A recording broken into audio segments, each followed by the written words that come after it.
Item ಯಾವುದೇ ಇರಲಿ try ಮಾಡಿ ಆಚಿ ಚಿಕನ್ ಮಸಾಲಾ. ಆಚಿ ಚಿಕನ್ ಮಸಾಲಾ.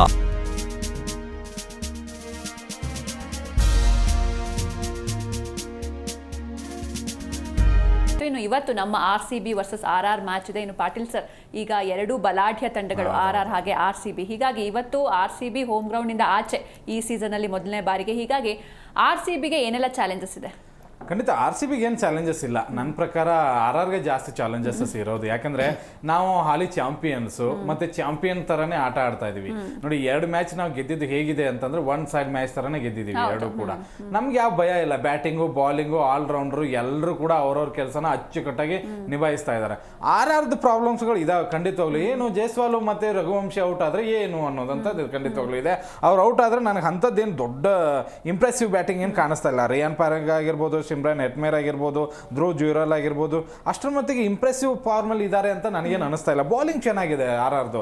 ನೋಡಿ, ಇವತ್ತು ನಮಗೆ ಬ್ಯಾಟಿಂಗ್ ಅಂತ ಅನ್ಕೋತಾ ಇದ್ದಾರೆ. ಸೂರ್ಯವಂಶಿ ವರ್ಸಸ್ RCB ಅನ್ನೋ ಥರ ಇದೆ. ಬಟ್ ಸೂರ್ಯವಂಶನ್ ತೆಗೆಯೋದಕ್ಕೆ ನಮ್ಮ ಹತ್ರ ಭುವಿ ಇದ್ದಾರೆ, ಅನುಭವಿ ಇದ್ದಾರೆ, ಲಾಸ್ಟ್ ಟೈಮ್ ಮಾಡಿ ತೋರಿಸಿದ್ದಾರೆ ಕೂಡ. ಇವತ್ತು ಸೂರ್ಯವಂಶಿ ಆಟವನ್ನು ಅಷ್ಟರ ಮಟ್ಟಿಗೆ ನಾವು ನೋಡೋದಕ್ಕಾಗಲ್ಲ. ಭುವಿ ಬೇಗ ವಿಕೆಟ್ ತೆಗಿತಾರೆ ಅನ್ನುವಂಥದ್ದು ಭರವಸೆ ನನಗಂತೂ ಇದೆ. ಸ್ವಿಂಗ್ ಬಾಲಿಂಗ್ನ ಅವ್ರು ಎದುರಿಸೋದಕ್ಕೆ ಆಗಲ್ಲ ಅನ್ನುವಂಥದ್ದೇ. ಬಟ್ ಈಗಿರುವಂತಹ ಸೂರ್ಯವಂಶಿ ಫಾರ್ಮ್ ನೋಡಿದ್ರೆ ಖಂಡಿತವಾಗ್ಲೂ ಹೊಡಿಬಡಿ ಆಟ ಆಡ್ಬೋದು. ನಿಂತ್ರೆ ಮುಗೀತು. ಒಂದು 6-7 ಓವರ್ ನಿಂತರೂ ಕೂಡ ಒಂದು ದೊಡ್ಡ ಇನ್ನಿಂಗ್ಸ್ ಕಟ್ಟೋದ್ರಲ್ಲಿ ಡೌಟೇ ಇಲ್ಲ. ಅವ್ರ ಜೊತೆಗೆ ಜೈಸ್ವಾಲ್ ಕೂಡ ಒಳ್ಳೆ ಫಾರ್ಮ್ನಲ್ಲಿ ಇರೋದ್ರಿಂದ ಆ ತಂಡದ ಭದ್ರ ಬುನಾದಿಯೇ ಅವ್ರ ಓಪನಿಂಗ್ ಸ್ಲಾಟ್. ಆ ಓಪನಿಂಗ್ ಸ್ಲಾಟ್ನ ಏನಾದರೂ ಬೆನ್ನೆಲುಬನ್ನ ಮುರಿದು ಬಿಟ್ರೆ ಅವ್ರ ಹತ್ರ ಏನೂ ಇಲ್ಲ ಅನ್ನೋದು ನನಗಂತೂ ಕಾಣಿಸ್ತಾ ಇದೆ ಕ್ಲಿಯರ್ ಕಟ್ ಆಗಿ. ಬ್ಯಾಟಿಂಗ್ ಅಲ್ಲಿ ನಮಗೆ ಅವ್ರು ಟಕ್ಕರ್ ಕೊಡೋದಕ್ಕೆ ಸಾಧ್ಯ ಇಲ್ಲ. ಬಟ್ ಬಾಲಿಂಗ್ ಅಂತ ಬಂದ್ರೆ ತುಂಬಾ ಒಳ್ಳೆ ಬಾಲಿಂಗ್ ಇದೆ, ಪಡೆ ಇದೆ ಅವ್ರ ಹತ್ರ. ರವಿ ಬಿಷ್ಣೋಯ್, ಸಂದೀಪ್ ಶರ್ಮಾ, ಬರ್ಗರ್ ಆಗಿರ್ಬೋದು, ಜೋಪ್ರಾ ಆರ್ಚರ್, ರವೀಂದ್ರ ಜಡೇಜಾ ಆಗಿರ್ಬೋದು, ಒಳ್ಳೆ ಬಾಲಿಂಗ್ ಇದೆ ಖಂಡಿತವಾಗ್ಲು. ಆ ಒಂದು ಬಾಲಿಂಗ್ ನ ನಮ್ಮ ಬಲಿಷ್ಠ ಬ್ಯಾಟಿಂಗ್ ಪಡೆ ಹೇಗೆ ನಿಭಾಯಿಸುತ್ತೆ ಅನ್ನುವಂಥ ಕುತೂಹಲ ನನಗೆ. ಎಲ್ಲರೂ ಕೂಡ ಬ್ಯಾಟಿಂಗ್ ವರ್ಸಸ್ ಬ್ಯಾಟಿಂಗ್ ಅಂತ ಇದ್ದಾರೆ. ಬಟ್ ನಾನು ಬಾಲಿಂಗ್ ವರ್ಸಸ್ ಬ್ಯಾಟಿಂಗ್ ಅನ್ಕೊಂಡಿದ್ದೀನಿ. ಬಟ್ ನಮ್ಮ ಬ್ಯಾಟಿಂಗ್ ಹೇಗಿದೆ ಅಂತಂದ್ರೆ ಒಬ್ರಲ್ಲ ಇಬ್ರಲ್ಲ 3 ಜನ ಔಟ್ ಆದ್ರೂ ಕೂಡ 200 ಗಡಿ ದಾಟಿಸುವಂತ ತಾಕತ್ ನಮ್ಮ ಹತ್ರ ಇದೆ. ಅದೇ ಕಾರಣಕ್ಕಾಗಿ RCB ಇವತ್ತು ಫೇವರೇಟ್ ಆಗಿ ಕಾಣಿಸ್ತಾ ಇದೆ. ಅದರಲ್ಲೂ ಕೂಡ ಆಸ್ ಎ ನಾಯಕ ನಿಮಗೆ ಒಳ್ಳೆ ಫಾರ್ಮ್ ನಲ್ಲಿ ಇದ್ದಾರೆ, ಒಬ್ಬ ಫಿನಿಷರ್ ಫಾರ್ಮ್ ನಲ್ಲಿ ಇದ್ದಾರೆ, ಓಪನಿಂಗ್ ಸ್ಲಾಟ್ ನಲ್ಲಿ ರನ್ ಬರ್ತಾ ಇದೆ ಅಂತ ಅಂದಾಗ RCB ಅಂತ ಬಲಾಢ್ಯ ತಂಡ ಯಾರಿಗೆ ಸಿಗುತ್ತೆ? ಅಂತ ಒಂದು ಬಲಾಢ್ಯತೆ ಅವರಲ್ಲಿದೆ. ಮತ್ತೆ ಇವತ್ತು ಹ್ಯಾಸಲ್ವುಡ್ ಕೂಡ ಕಂಬ್ಯಾಕ್ ಆಗ್ತಾರೆ ಅನ್ನುವಂಥ ನಿರೀಕ್ಷೆ ಇದೆ. ಅಕಸ್ಮಾತ್ ಆಗಿ ಏನಾದರೂ ಹ್ಯಾಸಲ್ವುಡ್ ಬಂದ್ಬಿಟ್ರೆ ಇನ್ನು ಈ ತಂಡ ಖಂಡಿತವಾಗ್ಲೂ ಟೀಮ್ ಇಂಡಿಯಾ ಇದೆಯಲ್ಲ ಆ ತರ ಬಲಿಷ್ಠವಾಗಿ ನನಗೆ ಕಾಣಿಸ್ತಾ ಇದೆ.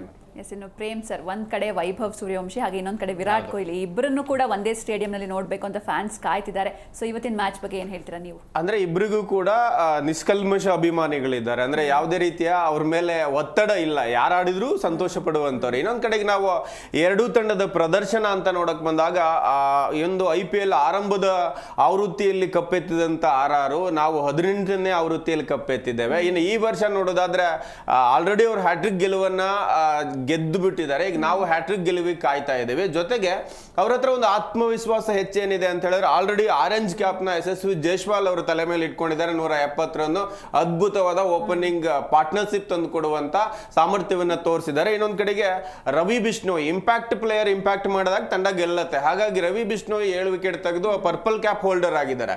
ಇದಿಷ್ಟು ಸ್ಟ್ರೆಂತ್. ಇನ್ನೊಂದ್ ಕಡೆ ನೋಡೋದಾದ್ರೆ ನಾವು ಈಗಾಗಲೇ ಪಾಟೀಲ್ ಹೇಳಿದಾಗೆ ಬೌಲಿಂಗ್ ಸಾಮ್ಯತೆ ಏನಿದೆಯಲ್ಲ ಕಂಪೇರಿಟಿವ್ಲಿ ಈಕ್ವಲ್ ಇದೆ. ಇನ್ನ ಬ್ಯಾಟಿಂಗ್ ಅಂತ ಬಂದಾಗ ಓಪನಿಂಗ್ ಜೈಸ್ವಾಲ್ ಇರ್ಬೋದು, ಸೂರ್ಯವಂಶಿ ಇರ್ಬೋದು 50+ ರನ್ ಅನ್ನ ಈ ಇಷ್ಟು ಮ್ಯಾಚ್ಗಳಲ್ಲೂ ಕಲೆ ಹಾಕಿದ್ದಾರೆ.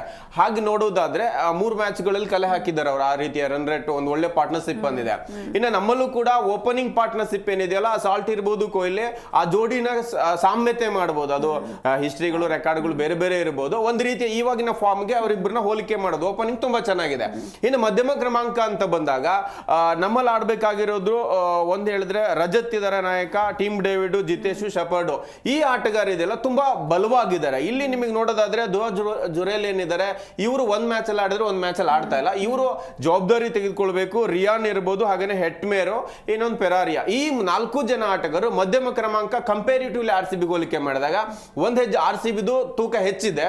ಇಲ್ಲಿ ಮಧ್ಯಮ ಕ್ರಮಾಂಕನೇ RR ತಂಡದ ಪರವಾಗಿ ಮೈನಸ್.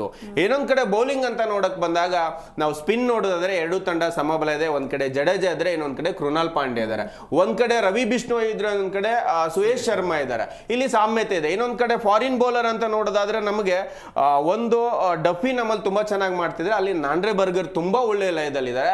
ಇನ್ನೊಂದ್ ಕಡೆಗೆ ಅವರಿಗೆ ಆರ್ಚರ್ ಸಾಥ್ ಕೊಡ್ತಾ ಇದ್ದಾರೆ. ಇನ್ನ ಒಳ್ಳೆ ಅನುಭವಿ ಅಂತ ಹೇಳಕ್ ಬರೋದಾದ್ರೆ ನಮಗೆ ಸಂದೀಪ್ ಶರ್ಮಾನು ಕೂಡ ಹಳೆಯ ಅನುಭವಿ, ಸಾಕಷ್ಟು ಫ್ರಾಂಚೈಸಿಗೆ ಆಡಿದ್ದಾರೆ, ಅನುಭವಗಳ ಜೊತೆಗೆ ಒಳ್ಳೆಯ ಡೆತ್ ಬೌಲರು. ಅದನ್ನ ಭುವನೇಶ್ವರ್ ಅವರಿಗೆ ಸಾಥ್ ಮಾಡಬಹುದು. ಹೀಗೆ ನಾವು ಈಕ್ವಲಿ ಬೌಲಿಂಗ್ ನೋಡಿದಾಗ ತುಂಬಾ ಸಾಮ್ಯತೆ ಇದೆ. ಗೆಲುವು ಅಂತ ಬಂದಾಗ ಈ ಹಿಂದೆ ಮುಂಬೈಯನ್ನು ಅವರು ಮಣಿಸಿದ್ದಾರೆ, ಬಲಾಢ್ಯ ತಂಡವನ್ನ 11 ಓವರ್ಗೆ ಕಟ್ಟಾಕಿದ್ದಾರೆ. ಅದೇ ಗುವಾಹಟಿ ಪಿಚ್ ಅಲ್ಲಿ ಇವತ್ತು ನಡೀತಾ ಇರೋದ್ರಿಂದ ನಂಗನ್ಸುತ್ತೆ ಆತ್ಮವಿಶ್ವಾಸ ತುಂಬಾ ಹೆಚ್ಚಿರೋದ್ರಿಂದ ಎರಡೂ ತಂಡದಲ್ಲೂ ಮಧ್ಯಮ ಕ್ರಮಾಂಕ ಒಂಚೂರು ಸರಿ ಮಾಡ್ಕೊಂಡ್ರೆ ಒಂದು 55 ರೇಂಜ್ ಅಲ್ಲಿ RCB ಗೆಲ್ಲುವ ಚಾನ್ಸಸ್ ಇದ್ರೆ 45 ನಾವು RRಗೂ ಕೊಡ್ಬೋದು. ಒಳ್ಳೆ ಪ್ರದರ್ಶನ ಅಂತೂ ಖಂಡಿತ ಇದೆ ಅವ್ರದ್ದು. ಎಸ್, ಇನ್ನೊಂದ್ ಕಡೆ ಪಾಟೀಲ್ ಸರ್, ಈಗ RR ತಂಡ ಅಂತ ಬಂದ್ರೆ ಪವರ್ ಪ್ಲೇ ನಲ್ಲೇ 100 ಸ್ಕೋರ್ ಮಾಡ್ತಾರೆ ಅಂತ ಟಾಕ್ ಇದೆ. ಸೊ ಇದಕ್ಕೆ ನೀವೇನ್ ಹೇಳ್ತೀರಾ? ನಾವು 200 ಮಾಡೋಣ ಬಿಡಿ. ಸಾಲ್ಟ್ ಮತ್ತೆ ಕೊಹ್ಲಿ ಅಂತ ಆಟಗಾರರು ಇದ್ದಾಗ ನಮ್ಗೆ ಯಾಕೆ ಭಯ? ಅವರು ಮಾಡ್ಲಿ, ನಾವು ಮಾಡೋಣ ಅನ್ನೋದು. ಮತ್ತೆ ಅವ್ರು ಇಂಡಿಯನ್ ಪ್ಲೇಯರ್ಸ್ ಅನ್ನುವಂಥದ್ದು ಒಂದು ಖುಷಿ ನನಗಂತೂ ಒಳಗಡೆ ಇದೆ. ಬಟ್ RCB ಅಂತ ಬಂದಾಗ ನಾವು ಬಿಟ್ಕೊಡೋದಕ್ಕಾಗಲ್ಲ. ಆ ಕಾರಣಕ್ಕಾಗಿ ಮಾಡ್ತೀನಿ. ಒಂದು, ಸೂರ್ಯವಂಶಿ ಅವರು ಪಟಾಕಿ ಇದ್ದಂಗೆ, ನೀವು ಹತ್ತಿದ್ರೆ ಅದು ದೊಡ್ಡದಾಗೆ ಹತ್ತುತ್ತೆ. ಅಷ್ಟು ಒಳ್ಳೆ ಆಟಗಾರ, ತುಂಬಾ ಒಳ್ಳೆ ಸ್ಟ್ರೆಂತ್ ಇದೆ. ಆಮೇಲೆ 14-15 ವರ್ಷನವನಂತೂ ಅನ್ಸೋದೇ ಇಲ್ಲ. ಎಂತ ಬೂಮ್ರಾ ಅವರಿಗೆ ಮೊದಲ ಬಾಲ್ 6 ಹೊಡಿತಾರೆ ಅಂತಂದ್ರೆ ನಮ್ಮಲ್ಲಿ ಬೂಮ್ರಾ ಅವ್ರನ್ನ ಮೀರಿಸುವಂತ ಬೌಲರ್ ಖಂಡಿತವಾಗ್ಲೂ ಇಲ್ಲ. ನಾವು ಬೂಮ್ರಾ ಅವ್ರನ್ನ ಮೇಲೆ ಇಟ್ಟಿರ್ತೇನೆ ಯಾವಾಗಿದ್ರು. ಅಂತ ಬೌಲರೇ ಕೂಡ ಇವ್ರ ಮುಂದೆ ನಡಗಿದ್ರು ಅಂದಾಗ ಖಂಡಿತವಾಗ್ಲೂ ನಮಗೂ ಒಂದು ಭಯ ಇರುತ್ತೆ. ಬಟ್ ನಮಗೇನು ಅಂತಂದ್ರೆ ಒಬ್ಬ ಮಿಸ್ಟ್ರಿ ಒಳ್ಳೆ ಸ್ಪೀಡ್ ಬೌಲರ್ ನಮ್ಮ ಹತ್ರ ಇದ್ದಾರೆ, ಒಳ್ಳೆ ಇನ್ ಸ್ವಿಂಗ್ ಔಟ್ ಸ್ವಿಂಗ್ ಮಾಡ್ತಾರೆ. ಅದನ್ನ ಮೊದಲು ಸೂರ್ಯವಂಶಿ ವಿರುದ್ಧವು ಮಾಡಿ ತೋರಿಸಿದ್ದಾರೆ ಅನ್ನೋ ಕಾರಣಕ್ಕಾಗಿ ನಾನು ಭೂಮಿ ಅವ್ರನ್ನ ಅವ್ರ ವಿರುದ್ಧವಾಗಿ ಬೌಲರ್ ಆಗಿ ನಾನು ಕಣಕ್ಕೆ ಇಳಿಸ್ತೀನಿ. ಅವ್ರನ್ನೇನಾದ್ರೂ ಬೇಗ ತೆಗೆದ್ರೆ ಖಂಡಿತವಾಗ್ಲೂ 5 ಓವರಲ್ಲಿ 8 ಓವರಲ್ಲಿ 100 ಹೊಡಿತಾರೆ ಅನ್ನೋದು ಸುಳ್ಳು. ಯಾಕಂದ್ರೆ ಅಂತ ಒಬ್ಬ ಪ್ಲೇಯರ್ ಮತ್ತೊಬ್ಬ ಇಲ್ಲ ಅವ್ರ ಹತ್ರ. ನಮ್ಮ ಹತ್ರ ಮತ್ತೊಬ್ರು 3-4 ಜನ ಇದ್ದಾರೆ. ಸಾಲ್ಟ್ ಔಟ್ ಆದ್ರೆ ಇವರು ಪಡಿಕಲ್ ಇದ್ದಾರೆ, ಪಡಿಕಲ್ ಇಲ್ಲ ಅಂದ್ರೆ ಪಟೇದಾರ್ ಇದ್ದಾರೆ, ಆಮೇಲೆ ಟೀಮ್ ಡೇವಿಡ್ ಇದ್ದಾರೆ, ಇನ್ನೂ ಘಟಾನುಘಟಿ ಆಟಗಾರ ಇದ್ದಾರೆ. ಬಟ್ ಅಂಥವ್ರು ಅಂತಲ್ಲಿ ಇಲ್ಲ. ಓಪನಿಂಗ್ ಪಾರ್ಟ್ನರ್ಶಿಪ್ ನ ಬೇಗ ತೆಗೆದ್ರೆ ಖಂಡಿತವಾಗ್ಲೂ 100 ಅಂತೂ ಆಗೋದಕ್ಕೆ ಬಿಡೋದಿಲ್ಲ. ಬಟ್ ಆ ಓಪನಿಂಗ್ ಪಾರ್ಟ್ನರ್ಶಿಪ್ ಎಷ್ಟು ಕಲ್ಲಾಗಿದೆ ಅಂತಂದ್ರೆ ಅದನ್ನ ಮನ್ಸೋದು ಅಷ್ಟು ಸುಲಭ ಅಲ್ಲ ರೀ. ಹೆಂಗ್ ಹೊಡಿತಾ ಇದಾರೆ ಒಂದೊಂದು ಏಟು ಅಂತಂದ್ರೆ, ಮೊನ್ನೆ ಮುಂಬೈ ಜೊತೆಗೆ ಅವ್ರು 11 ಓವರಲ್ಲೇ 150 ದಾಟಿಸಿದ್ದಾರೆ. ಇನ್ನು RCBಗೂ ಅದೊಂದು ಖಂಡಿತವಾಗ್ಲೂ ಇರುತ್ತೆ ಭಯ. ಬಟ್ ಅವ್ರನ್ನ ಇಬ್ಬರನ್ನು ತೆಗೆಯೋದಕ್ಕೆ ಒಂದು ಮಾಸ್ಟರ್ ಪ್ಲಾನ್ ಅಂತೂ ನಾವು ಮಾಡಿರ್ತೇವೆ. ಯಾಕಂದ್ರೆ ಹಾಲಿ ಚಾಂಪಿಯನ್ಸ್ ಆಗಿದ್ದು ಅಷ್ಟು ಬಂದು ಆಡಿ ಹೋಗೋದಕ್ಕಲ್ಲ, ಅಲ್ಲಿ ಬ್ಯಾಕ್ವರ್ಡ್ ಏನು ವರ್ಕ್ ನಡೆದಿರುತ್ತೆ. ದಿನೇಶ್ ಕಾರ್ತಿಕ್ ಅನ್ನೋ ಅಂತ ಒಂದು ಘಟಾನುಘಟಿ ಇದೆ ನಮಗೆ. ಪಕ್ಕಾ ಪ್ಲಾನ್ ಮಾಡ್ತಾರೆ ಹೇಗೆ ತೆಗಿಬೇಕು, ವೈಭವ್ ಸೂರ್ಯವಂಶಿ ಮೈನಸ್ಗಳೇನು, ಜೈಸ್ವಾಲ್ ಮೈನಸ್ಗಳೇನು, ಇಬ್ಬರನ್ನು ಯಾವ ರೀತಿಯ ಕಟ್ಟಿ ಹಾಕಬೇಕು, ಏನಾದರೂ ಕೃಣಾಲ್ ಪಾಂಡ್ಯನೇ ಮೊದಲು ಇಳಿಸ್ಬೇಕಾ, ಇದೆಲ್ಲ ಪಕ್ಕಾ ಪ್ಲಾನ್ ಹಾಕಿರ್ತಾರೆ. ನನಗನ್ಸಿದ ಮಟ್ಟಿಗೆ ಅವರು ವೇಗದ ಬೌಲರ್ಗಳಿಗೆ ರೆಡಿ ಆಗಿರ್ತಾರೆ. ಕೃಣಾಲ್ ಎಂಟ್ರಿ ಕೊಟ್ಟರೆ ಒಂದು ಸ್ವಲ್ಪ ಚೆನ್ನಾಗಿರುತ್ತೇನೋ ಅಂತ ನಾನು ಅನ್ಕೊಳ್ತಾ ಇದ್ದೀನಿ. ಓಕೆ, ಇನ್ನು ಪ್ರೇಮ್ ಸರ್, ಸೇಮ್ ಕ್ವಶನ್ ನಿಮಗೆ. ಅಂದ್ರೆ ಈಗ ವೈಭವ್ ಸೂರ್ಯವಂಶಿ ಅವ್ರನ್ನ ಕಂಟ್ರೋಲ್ ಮಾಡಬೇಕು ಅಂದ್ರೆ RCB ಬೌಲರ್ಸ್ ಯಾರು ಕಮಾಲ್ ಮಾಡಬಹುದು? ಒಂದು ಬೌಲರ್ ನೋಡಿ ಆಗ್ಲಿ ಅಥವಾ ಪಿಚ್ ನೋಡಿ ಆಗ್ಲಿ, ಆವತ್ತಿನ ಸಿಚುಯೇಷನ್ ನೋಡಿ ಆಗ್ಲಿ ಆಡ್ತಾ ಇಲ್ಲ. ಅವರ ಗುಡ್ ಲೆಂತ್ ಏರಿಯಾಗಳ ಮೇಲೆ ಬಾಲ್ ಬೀಳೋದಾಗಿರ್ಬೋದು. ಕೆಲವೊಂದು ಶಾಟ್ಗಳನ್ನ ಹೋದ ಬಾರಿ ಲೂಸ್ ಶಾಟ್ ಇತ್ತು ವೈಭವ್ ಸೂರ್ಯವಂಶಿದು, ಹಾಗಾಗಿ ಈತನಿಗೆ ಮೆಚುರಿಟಿ ಇಲ್ಲ ಅಂತ ಹೇಳ್ತಾ ಇದ್ರು. ಈ ಬಾರಿ ಅದು ನಿಮ್ಗೆ ಅದು ಫ್ರಂಟ್ ಅಲ್ಲಿ ಇರ್ಲಿನೇ ಆಫ್ ಸೈಡ್ ಆನ್ ಸೈಡ್ ಎಲ್ಲೇನೆ ಬೋಲ್ ಹಾಕ್ಲಿ, ಅಥವಾ ಯಾರ್ಕರ್ ಲೆಂತ್ ಬೂಮ್ರಾ ಅವರ ಬೋಲ್ ಮೊನ್ನೆ ಹಾಕಿರೋ ಬೋಲ್ ಇದೆಯಲ್ಲ, ಘಟಾನುಘಟಿ ಬೋಲ್ ಬ್ಯಾಟ್ಸ್ಮನ್ ಅಥವಾ ತುಂಬಾ ಅನುಭವ ಇರೋರ್ಗೂ ಕೂಡ ಅದನ್ನ 6 ಆಗಿ ಎಕ್ಸಿಕ್ಯೂಟ್ ಮಾಡೋದು ತುಂಬಾ ಕಷ್ಟ. ಇನ್ನು ಲೆಗ್ ಸೈಡ್ ಟೆಂಟ್ ಬೋಲ್ಟ್ ಹಾಕಿದ ಬಾಲ್ ಅನ್ನ 6 ಹೊಡೆದ್ರಲ್ವಾ, ಅದು ಒಬ್ಬ ಅದ್ಭುತ ಕ್ಲಾಸಿಕ್ ಆಟಗಾರ. ಆ ಬಾಲ್ ಮೇಲೆ ಗ್ರಿಪ್ ಇರುವಂತ ಆಟಗಾರ, ಬಾಯ್ ಮೇಲೆ ಕಾಂಟ್ಯಾಕ್ಟ್ ಇದ್ದಾಗ ಮಾತ್ರ ಈ ರೀತಿಯಾಗಿ ಹೊಡೆಯಕ್ಕೆ ಸಾಧ್ಯ ಅನ್ನುವ ಅಷ್ಟೊಂದು ಪ್ರಶಂಸೆ ಬಂದಿದೆ. ಹಾಗಾಗಿ ಈ ಬಾರಿ ಸಾಕಷ್ಟು ಅವರು ಶಾರ್ಟ್ ಮೇಲೆ ವರ್ಕ್ ಮಾಡಿದ್ದಾರೆ. ಮತ್ತೆ ಕನೆಕ್ಟ್ ಮಾಡಿದ್ಮೇಲೆ ಅದು 2ನೇ ಗ್ಯಾಲರಿನೋ 3ನೇ ಗ್ಯಾಲರಿನೋ ಅಥವಾ ಫ್ರಂಟಿಗೂ ಹೋಗಿ ಬೀಳತ್ತೆ ವಿನ ಗ್ರೌಂಡ್ ಒಳಗೆ ಬೀಳಲ್ಲ, ಎಡ್ಜ್ ಆಗ್ಬೇಕಷ್ಟೇ. ಹಾಗಾಗಿ ಸೂರ್ಯವಂಶಿಗೆ ವೀಕ್ನೆಸ್ ಕಮ್ಮಿ. ಸೂರ್ಯವಂಶಿ ಓಡಿ ಬಂದ್ ಮಾಡುವ ಬೂಮ್ರಾನ್ ಮುಖ ಆಗ್ಲಿ ನೋಡಲ್ಲ, ಅವರು ಬಾಲ್ ಮೇಲೆ ಮಾತ್ರ ಕಣ್ಣಿರತ್ತೆ. ಹಾಗಾಗಿ ಬೂಮ್ರಾ ರೆಕಾರ್ಡ್ ನೋಡ್ಕೊಂಡು ಕೂತಿದ್ರೆ ಅವ್ರ ಮೊನ್ನೆ ಬ್ಯಾಟ್ ಪಿಚ್ಚಕ್ಕೂ ಆಗಲ್ಲ, ಅಷ್ಟೊಂದು ದೊಡ್ಡ ಒಂದು ಅಂತರ ಇರುತ್ತೆ. ಹಾಗಾಗಿ ನನಗನ್ಸುತ್ತೆ ಬೂಮ್ರಾ ಆಗಿರ್ಬೋದು, ಭುವಿ ಯಾರೇ ಬೌಲರ್ ಇದ್ರು ಕೂಡ ಅವ್ರ ಆಟದ ಮೇಲೆ ನಿಗಾ ವಹಿಸಿದ್ದಾರೆ. ಜೊತೆಗೆ ಅವ್ರಿಗಿರೋ ಪೇರ್ ಕೂಡ ಅಂತದೇ ಇದೆ. ಜೈಸ್ವಾಲ್ ಕೂಡ ತುಂಬಾ ಲಯದಲ್ಲಿದ್ದಾರೆ.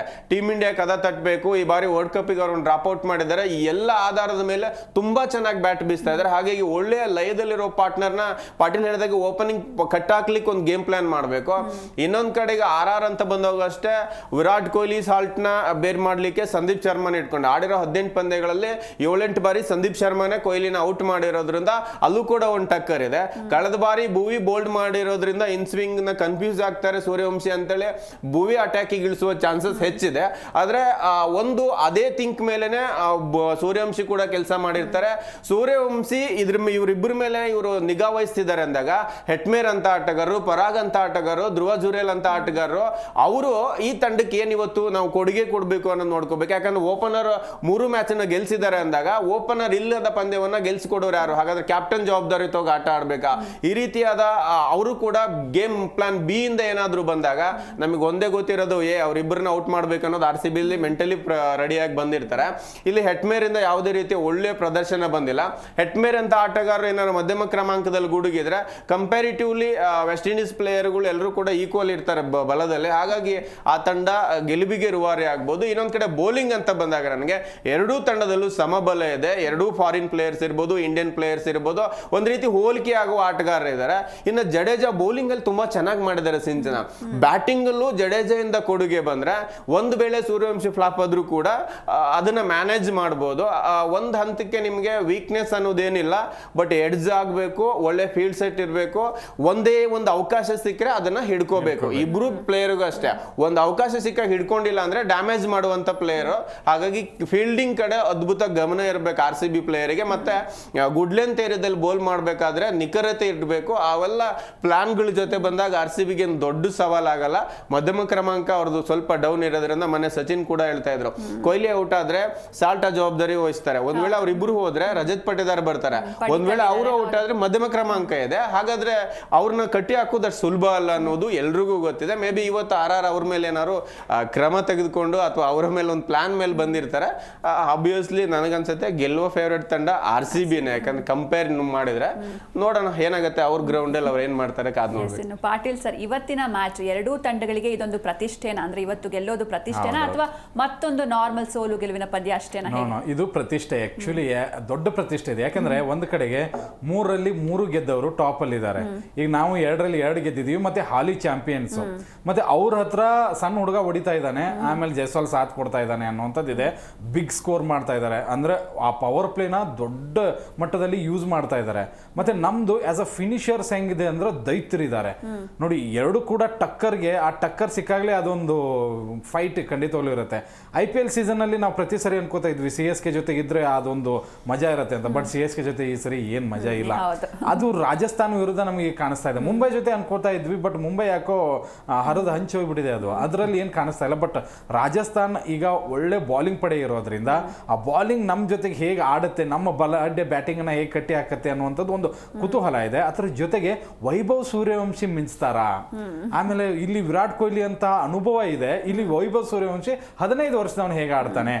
ಇಂಥ ಒಂದು ಹಾಲಿ ಚಾಂಪಿಯನ್ ವಿರುದ್ಧ 15 ವರ್ಷದವನು ಮಿಂಚಿಬಿಟ್ರೆ ಆ ಮರ್ಯಾದೆ ಪ್ರಶ್ನೆ ಇರುತ್ತಲ್ಲ ಒಂದು, ಅದೇನಾದ್ರೂ ಕೇಳತ್ತಾ ಅನ್ನುವಂಥ ಕಾರಣ ಇದೆ. ಇಬ್ಬರಿಗೂ ಕೂಡ ಒಂದು ಪ್ರತಿಷ್ಠೆನೂ ಇದೆ.